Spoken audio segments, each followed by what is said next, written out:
Module 3, Conference Interpreting and Websites. You may notice that I've been emphasizing the term professional. Just because a person speaks a language in no way means that the person can translate or interpret. Most Scandinavians, for example, speak excellent English, but few Scandinavians are excellent translators, and even fewer are excellent interpreters. It is very easy to interpret or translate simple conversations about one's health or family or shopping or directions to a tourist site. It's another matter entirely to translate or interpret complex subjects such as finance, diplomacy, agriculture, biotech, oil drilling, landscape design, or even making porcelain. The ability to convey technical subjects with near perfect accuracy depends on the 4 criteria we've previously presented. The interpreters or translators must have master's level training. They must have at least 10 years ongoing experience in that field. They work only into their native language so that they have expert knowledge of nuances, expressions, and know how to do cultural adaptation. And they must speak your subject terminology. Interpreting in general, and for technical subjects in particular, is also very mentally taxing. If your conference will last more than 2 hours, the project manager will recommend at least 2 interpreters per language. This is especially important for all-day or week-long conferences. The interpreters will work as a tag team, with the first one going on for 20 or 30 minutes, while the second one rests, and then the second one going on for 20 or 30 minutes, while the first one rests. This rotation will help to ensure that the interpretation is as accurate as possible.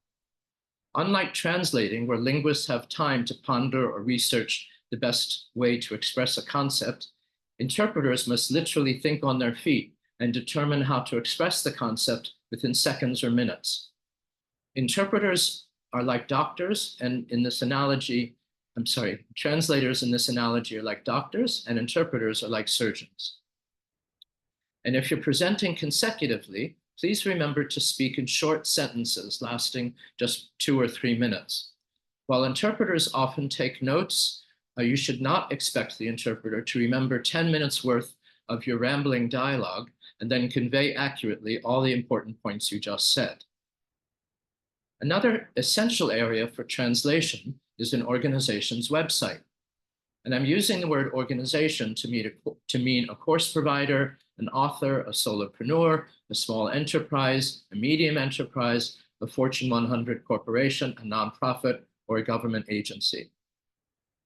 To have any kind of international credibility, any organization of any kind or size should absolutely have a website. And besides social media, your website is the first place that foreign prospects will check to verify your expertise, your experience, your clients, your longevity, your products and services, perhaps your pricing, and so forth. And when doing a website, please be sure to put your contact information. We've been very surprised to find solopreneur sites with no email, no phone number, and no contact us form. And if prospects can't contact you, how do you expect to get any business?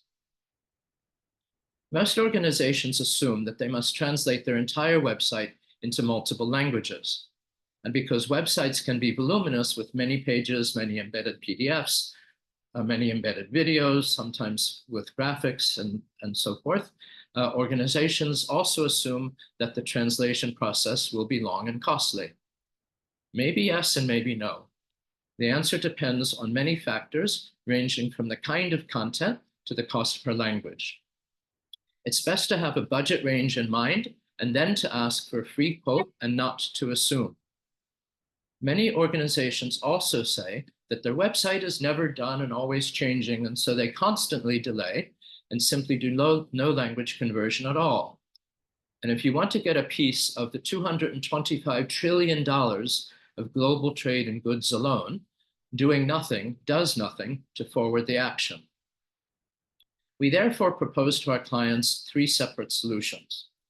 They can do the full website with all of its pages, PDFs, graphics, and so forth, sometimes videos as well. They can do an abridged website. This includes the home page, the contact page, or 2 or 3 key product pages. And again, something is better than nothing. And you can have different product pages for different language markets, particularly determined by which products get interest from which countries. The simplest alternative is what we call a summary website. And this is one or two doc pages explaining your organization and your products and services. You could also present your longevity, your reputation, your key clients, some testimonials, contact information, and so forth. Again, in one or two simple doc pages. The summary can then be translated into many languages, highlighted with country flags at the top of your homepage. If you want to see examples of a summary site, you can examine our own site. Since most of our business is outbound from the US to overseas, and since we have an office in Brazil, our summaries are only into Portuguese for Brazil and in Spanish for the rest of Latin America. Another critical factor is to determine whether the website can be localized at all. Developers no longer create websites from scratch.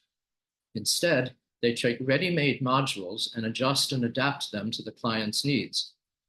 Some modules, surprisingly, are not designed for localization, which requires replacing the English with another language and keeping the graphics in place.